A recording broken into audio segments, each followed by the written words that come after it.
오늘 이 시간에는 믿음에 대해서 알아보겠습니다. 우리가 예수님을 믿는다면서 무엇을 어떻게 믿어야지 잘 믿는 믿음인지 우리 믿음의 조상 아브라함을 통해서 알아보기로 하겠습니다. 아브라함은 75세 때 주님께서 말씀하셨습니다. 너는 본토 친척 아비를 떠나서 여기를 떠나서 내가 지시한 땅으로 가라. 그때 75세 때는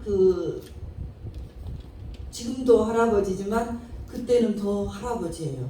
그때는 지금보다 더 모든 것이 열악한 상황이었고, 그렇기 때문에 뭐 75세까지 우리가 사는 분도 있지만 돌아가시는 분도 있잖아요.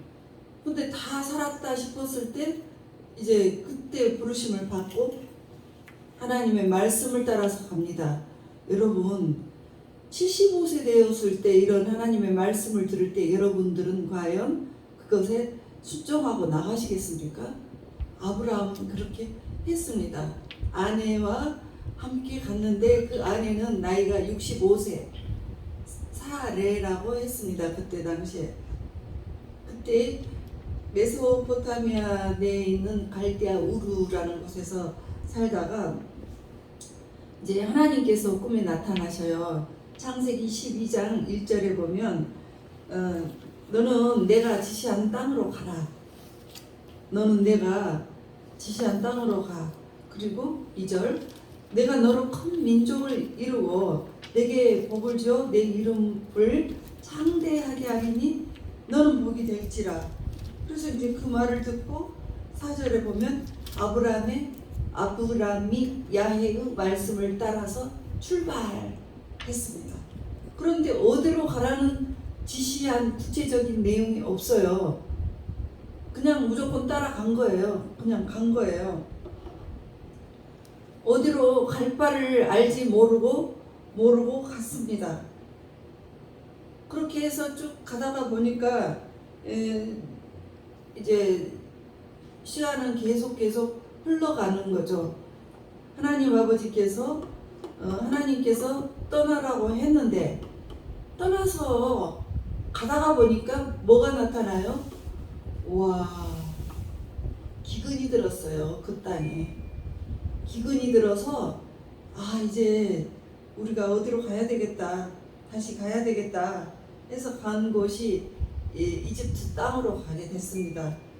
이집트 땅으로 가게 됐습니다. 이집트 땅은 이제 그때 당시에 굉장히 번영하고 아주 강대국이었어요. 바로 왕이 통치를 하고 있던 곳으로 아주 그곳은 뭐 지금으로 보면 제일 강대국이라고 생각하시면 돼요. 그래서 그곳에 갔는데 세상에 그 아내가 65세 된 그 아내를 보고 사람들이 너무 그 아름다움에 깜짝 놀래가지고 왕의 귀에까지 들어간 거예요. 와, 세상에. 지금 뭐 아름다운 여성들 보면 뭐 20대 30대가 아주 반짝반짝 하는데 얼마나 예뻤으면 65세가 된 할머니가 그렇게 왕의 귀에 들어갈 정도로 그 미모가 그냥 알려져 버렸어요. 그래서 이제 그 신하들이 나와가지고 물어봅니다. 너희들 무슨 사이야? 그러니까 부부인지 아닌지 이제 알려고 한 거죠. 부부면 이제 데려갈 수가 없고, 그래서 물어보니까 그들은 부부이지만 원래 누이 그 사촌 오빠하고 결혼을 했기 때문에 뭐 오빠 누이 간의 관계도 되는 거예요. 그래서 아브라함이 너무나 무서워서 자기가 죽을까 봐서 아내라고 말을 못하고 그냥 누이라고 말을 해요. 그러니까 합법적으로 데려가는 거죠. 누이니까 그래, 왕 앞에 보냅니다. 생각해보세요. 65세가 얼마나 이뻤으면 그렇게 왕에게 모셔가냐고요.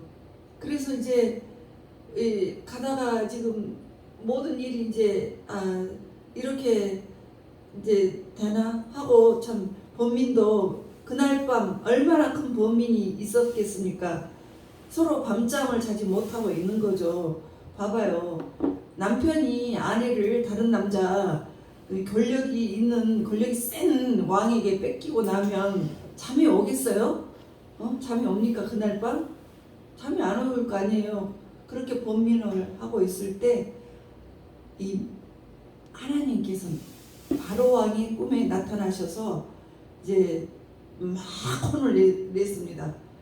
그래서 벌벌벌 떨고 알고 보니까 이제 누이가 아니고 남편이라는 것을 알게 돼요. 그래서 그냥 보냈습니다. 보낼 때 그냥 보내는 것이 아니고 많은 선물과 함께 금과 은과 막 이런 모든 선물을 가지고 빨리 가라, 너네 남편한테 빨리 가라 해서 쫓아 보냈어요. 그러니까 하나님께서는 믿는 자에게, 우리가 길을 가다가 잘 갈 수 없을 때도 있고 뭔가 좀 실수할 때가 있는데, 그 실수도 하나님께서는 오히려 이렇게 되돌려 준다는 거예요. 그냥 되돌려 주는 것이 아니고, 올 때 그냥 돈이 그냥 금은 보화가 그냥 가득 넘쳐 흐르게 붙여서 나왔다는 거죠. 얼마나 신나는 일입니까? 정말 하나님이 아니시고는 누가 이와 같은 일을 하실 수가 있냐고요. 그래서 이 아브라함은 하나님을 잘 믿어서 이제 적과 꿀이 흐르는 땅을 쭉 가는데, 그 믿음이라는 것이 무엇입니까? 믿음은 로마서 10장 9절에 이렇게 말씀 나와요. 그리스도를 내 마음에 믿으면 구원을 받으리라. 그러면 이 믿음이라는 것이 무엇입니까? 그 믿음이라는 것은 예수님이 하나님 아버지의 아들이 되시는 분이에요. 이 세상 천지 만물은 하나님이 지으셨어요. 그 하나님이 지으신 하늘의 아버지께서 그 아들이 바로 독생자 예수 그리스도라는 것을 믿고, 또 어떤 것을 믿어야 됩니까? 예수님이 우리를 위해서, 이제 우리 같은 죄인을 구원하기 위해서 이 땅에 내려오셔서 우리의 죄를 대신해서 십자가에서 돌아가셨습니다. 그것은 우리 죄인을 구원하기 위함입니다. 예수님을 믿으면 우리가 구원을 받고, 믿지 않으면 구원을 받지 못하기 때문에 예수님을 잘 믿어라, 이런 뜻으로 해서 예수님이 오셨고요. 또 이 믿음이라는 것이, 이제 우리가 죄가 많은데 이 세상에 죄 없는 사람은, 의인은 하나도 없다 했습니다. 하나도 없는데 의인으로 갈 수 있는 길을 열어주신 거예요. 예수님께서 십자가에서 돌아가실 때 피와 물을 다 쏟고 돌아가셨죠. 그래서 그 예수님의 그 피로 우리가 모든 죄를 고백을 하고 잘못을 예수 피로 뉘우치면 우리의 죄는 솜털같이 하얘져요. 하나도 없어지고 싹 없어져 버려요. 그래서 우리가 의인으로 가게 되는 거예요. 그래서 지옥 갈 수밖에 없는 내 인생이 천국으로 갈 수 있다는 거죠. 그리고 이제 예수 그리스도께서 아직은 안 오셨는데, 이제 재림하실 예수님이 우리를 데리러 오실 것이라는 이 믿음, 이와 같은 것이 믿음인데, 이것을 믿고 끝까지 가는 사람에게 이 구원의 길이 있고, 이 모든 것에 돌파를 주신다는 거죠. 주님께서는 여러분들 이번에 일본에서 올림픽이 열렸을 때 우리나라 아주 참 열심히 좋은 성적을 내신 특별한 에이스 선수들이 있었어요. 그 선수들이 타고난 것도 있지만 아주 그거 하나를 위해서 얼마나 많은 시간을 노력을 했습니까? 그래서 모든 것에서 그냥 우뚝 서게 된다는 것은 굉장한 노력이 있었다는 거죠. 그래서 이 성공하는 사람들은 포기하지 않고 아주 노력을 열심히 하는 사람들이에요. 주님도 우리가 어떤 것에 있어서 포기하지 않기를 바라십니다. 그래서 야고보서에 보면 오직 믿음으로 구하고 조금도 의심하지 마라. 조금도 의심하지 마라고 했어요. 그래서 의심하지 마라고 했는데 여러분들은 어떠십니까? 어떤 문제가 있을 때 기도를 시작을 했습니다. 작전 기도를 시작을 하시죠. 하다가 보면 끝이 안 보인다. 될까 말까 모르겠다. 이러면 기도를 하다가 작전 그 기간도 다 채우지 못하고 그냥 끝내버리실 때도 있잖아요. 그리고 또 기도를 할 때 자신이 없어서 기도를 기도를 하다가 보면 성령님의 도우심으로 이거 이제 많은 희망을 갖게 돼요. 그런데 기도가 끝나고 나면 다시 어깨가 무거워집니다. 그 무거운 짐, 이 안 될 것 같은 그런 것들이 나를 엄습하기 때문에 내가 또 내 어깨에 그 짐을 다시 지고 그 생각 속으로 빠져들어가요. 이렇게 돼버리면 하나님께서도 절대 그 일에 대해서 역사를 하실 수가 없어요. 우리가 모든 것을 다 내어놓고 내가 다 내어놓고 주님 앞에 드리면, 그리고 믿음을 갖고 기다리면 하나님께서 역사를 하신단 말이죠. 그러니까 아브라함도 아들을 주겠다고 하셨는데 벌써 25년이라는 세월이 지났습니다. 그리고 아브라함은 이렇게 생각을 해요. 아브라함은 로마서 4장 19절, 20절, 21절을 보시겠습니다. 로마서에 보면 하나도 그것을 이제 100세가 됐는데 그 75세에 떠나서 아들을 주시겠다 하고 뭐 많은 복을 주겠다 하셨는데 100세가 되도록 뭐 그래요. 그런데도 그리고 이제 자기 몸도 이미 죽은 것 같아. 그 이제 할아버지 100세 된 할아버지 보면은 그냥 말라져 있죠, 온몸이. 그러니까 그 몸이 죽은 것 같고 사라의 태가 죽은 것을 알고도 사라의 태가 죽은 것은 뭐냐면 생리가 끝났다는 거죠. 생리가 있어야지 아기가 생기는 거죠. 그래서 이제 그런 것을 알고도 하나님의 약속을 로마서 4장 20절 보면 하나님의 약속을 의심하지 않았어요. 그리고 25년이 지났는데 믿음으로 견고해졌어요. 그리고 하나님께 영광을 돌렸습니다. 그리고 약속하신 그것을 능히 이루실 줄을 확신하였나니 로마서 4장 21절에 보면 능히 그것을 주실 것이다 하고 아주 그냥 확신을 해버렸습니다. 지금 없어도 그냥 확신이 돼버리면 된다니까요. 그 말씀에 의지해서 그렇게 간 거예요. 그러니까 내가 생각해서 그런 것이 아니고 말씀에 의지해서 너로 민족을 줄이라, 아들을 주고 민족을 줄이라 하셨으니까 그 말씀에 의지하면 지금 100세가 돼도 25년이 지났어도 그 말씀을 꼭 붙들고 확신을 했다니까요. 반드시 주신다, 반드시 주신다, 이렇게 했다니까요. 그러니까 이것이 바로 믿음입니다. 이것이 믿음이에요. 여러분들은 어떻게 하십니까? 이제 기도해도 응답이 안 되고 말아버려. 그러면 하나님께서 그 내려놓지 않은 그 상황에서 역사를 할 수가 없게 만들어 버리는 거죠. 끝까지 주님을 의지하고 나가셔야 돼요. 주님께서는 우리 모두가 잘 되기를 원하시는데 그 잘 되기 전에 어떠한 고난을 통과하기를 또 기다리세요. 이 모든 어려움을 주실 때 불가능하고 악조건을 겪을 때 네가 끝까지 포기하지 않은지 또 포기하고 말 건지 그것을 테스트하십니다. 그리고 그렇게 테스트하고 나서 반드시 쓰시는데 여러분 여러분 인생을 이렇게 생각하시죠. 나는 부모한테 받은 돈도 별로 없어.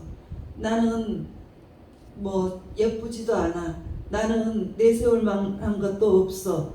나는 그래서 사업을 할 수도 없고 돈을 잘 벌 수도 없고 또 뭐 공부도 그렇게 잘할 수도 없어. 이렇게 생각을 하시죠. 그런데 하나님께서는 어려운 인내의 시간을 통과하시는 사람에게는 한순간에 들어서 써버리십니다. 그 모든 임계점을 잘 부글부글 끓을 그 임계점을 잘 통과를 하셔야 돼요. 그 통과하시면 여러분 돈 없어도 써요. 또 능력이 없어도 능력을 주셔서 써요. 왜냐하면 모세는요 40년 동안 그 처갓집에서 양을 쳤어요. 뭐 사람이 뭐 양하고만 양머리만 하고 다녔는데 그 40년 광야를 다 통과하고 나니까 이스라엘 민족의 지도자로 썼습니다. 그가 가진 것은 마른 막대기 하나밖에 없었어요. 그런데 엄청난 능력과 지혜를 주셔가지고 이스라엘 민족 250만에서 300만의 민족을 다 끌고 나오게끔 이끌어 주십니다. 하나님께서. 그리고 요셉은 형들의 미움을 사가지고 17세 때 이제 그 우물에다가 형들이 집어 던져버리잖아요. 죽이기는 불쌍하고 그러니까 집어 던졌어요. 그래서 이제 막 우니까 지나가던 그 아라비아 상인들에게 차라리 죽이지 말고 저 상인들한테 팔아 넘겨버리자 해서 그 팔아 넘겨서 그때부터 이제 이집트의 노예 생활을 하게 됐어요. 그 노예 생활을 할 때 준수하고 잘생기니까 또 그 주인이 탐을 내가지고 자꾸 동치보자 동치마자 이래가지고 감옥을 이 사람이 뒤집어 쓰고 감옥을 갔잖아요. 그 모든 그 노예 생활도 짐승처럼 해야 되는데 감옥에까지 들어가게 됐습니다. 그 기간이 총 13년이에요. 그렇지만 하나님을 잘 믿고 요셉이 형통의 복을 누리게 되어요. 그래서 이 꿈을 해몽을 해가지고 그때 당시에 이집트의 국무총리가 됩니다. 이 꿈 해몽으로 인해서 나라를 살려버리잖아요. 이집트의 나라를 그 왕이 꾼 꿈을 7년 풍년 이후에 7년 흉년이 있을 것이라는 것을 그 꿈을 해몽을 해주잖아요. 그래서 그 꿈을 해몽을 하고 그러면 어떻게 해야 되냐? 요셉 네가 내 대신 국무총리가 되어서 나라를 다스려라. 그래서 하루아침에 그냥 발탁이 돼서 국무총리가 된 거예요. 뭐 부모 형제 덕이 있습니까? 뭐 가진 것이 있습니까? 가진 거 없다고 여러분 슬퍼하지 마시고 절망하지 마세요. 또 뭐가 안 된다고 절망하지 마세요. 하나님께서 지혜를 주시면은 받아서 돼버린다니까요. 그래서 나라를 살렸습니다. 예. 그리고 다윗도 목동 시절에 이제 기름 부음을 받았어요. 얘가 왕이 될 거야. 그래서 가서 기름을 부어라 해서 기름을 부었는데 바로 왕이 되지 않았습니다. 기름 부음 받은 후 15년 동안을 쫓겨다녀요. 그것도 자기 장인에게. 여러분 장인이 얼마나 사위를 예뻐합니까? 근데 그 장인이 막 군사들을 끌고 다니면서 죽이려고 했습니다. 다윗을. 그럴 때 불 속에 들어가서 살고 또 그 나라에서 살 수 없으니까 망명을 해서 살고 다른 나라에서 망명을 하고 또 그 죽을 위기에 처하면 미친 척을 했어요. 침 질질 흘리면서 막 거지처럼 해가지고 그런 생활을 했다니까요. 그러면서 시를 짓고 하나님을 막 노래를 했습니다. 여러분 그 모든 과정을 통과할 때 왕으로도 쓰임을 받고 총리도 되고 지도자로도 세우십니다. 여러분도 부족한 것이 있습니까? 주님께서 주시면 여러분들 다 모든 것이 그냥 돼버린다니까요. 그러니까 여러분들이 끝까지 포기하지 않고 끝까지 믿음을 갖고 가야 되는 거예요. 그래서 이 믿음이라는 것은 로마서 10장 17절에 믿음은 들음에서 나요. 근데 무엇을 들어서 믿음이 생기냐면 그리스도의 말씀입니다. 우리가 이 지금 그 예배 시간에 하는 이 모든 것들이 그리스도의 말씀이잖아요. 성경 신구약이 다 그리스도의 말씀이에요. 그래서 이 말씀으로 인해서 이 믿음이 딱 생기는 거예요. 이 세상 이야기를 듣고 믿음이 생기는 것이 아니에요. 지금 내가 말했던 이 모든 분들은 이 구약에 다 쓰여 있던 분들입니다. 설화가 아니에요. 단군 신화가 아니고 실제 있었던 이야기입니다. 그래서 이 그리스도의 말씀이에요. 그래서 이제 다시 아브라함에게 오겠습니다. 그래서 이제 아브라함이 창세기 22장 2절에서부터 5절까지 한번 봐보십니다. 창세기 22장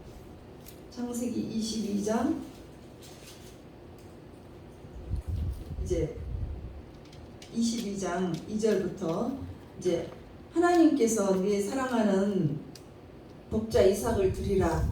그러니까 모리아산으로 가서 그 이삭을 번제로 드리라. 그때 이삭의 나이가 17세 정도 됐다고 학자들은 말을 했습니다. 그래서 번제는 뭐냐면 가죽 벗기고 내장을 다 끄집어내서 뼈를 막 추려서 드리는 거예요. 그런 것을 드리라고 할 때 그 아들을 그렇게 이제 그럼 잘라서 죽여서 해야 된다는 거잖아요.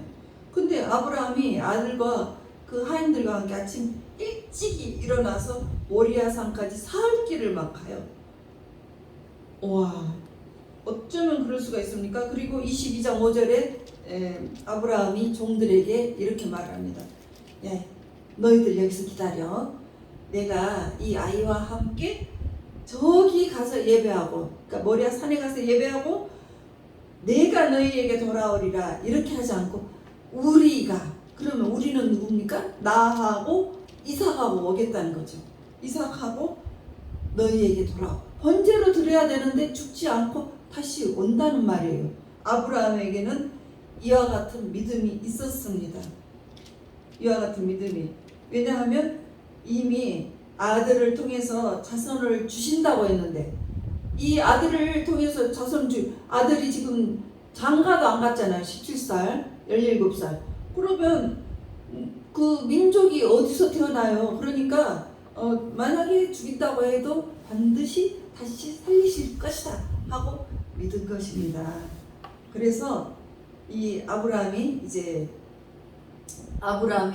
그와 같은 믿음으로 하고 보니까 세상에 아브라함이 아들을 이제 칼로 찔르려고 하니까, 죽이려고 하니까 천사가 나타나서 깜짝 놀라면서 야, 절대 그 아들에게 손을 대지 마. 22장 12절에 내 손을 그 아들에게 대지 마, 죽이지 마. 이제야 내가 하나님을 경외하는 줄을 내가 알았다. 하나님께서 이제야 알았다. 이제 믿음의 통과가 된 거예요. 믿음의 통과가 됐습니다. 이와 같이 하나님께서 우리의 믿음을 테스트할 때 믿음의 조상 아브라함처럼 잘 통과를 하셔서 그 많은 축복들, 절망이 아닌 희망을, 소망을, 영광을 누리시기를 주 예수 그리스도 이름으로 축복드리겠습니다.